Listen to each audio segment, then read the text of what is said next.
আসসালামু আলাইকুম, শুভ সকাল। দেখতে পাচ্ছেন গরু গোসল করানোর পরে প্রত্যেকটা গরু দানাদার খাদ্য দেওয়ার পরে এখন আমরা শুধু খড়টা নান্দায় দিয়ে দিচ্ছি।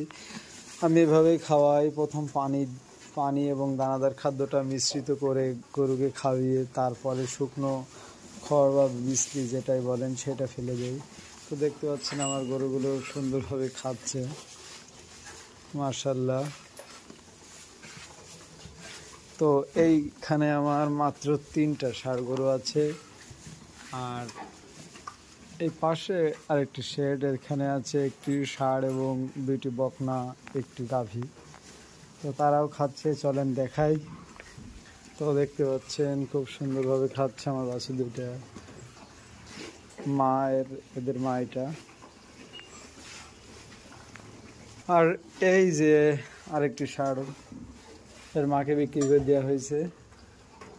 খুব সুন্দর, সবাই মাশাআল্লাহ বলবেন, দোয়া করবেন আমার জন্য, আমি যেন এদের ভালোভাবে দেখভাল করতে পারি আল্লাহর রহমতে। তো সবাই ভালো থাকুন, আসসালামু আলাইকুম।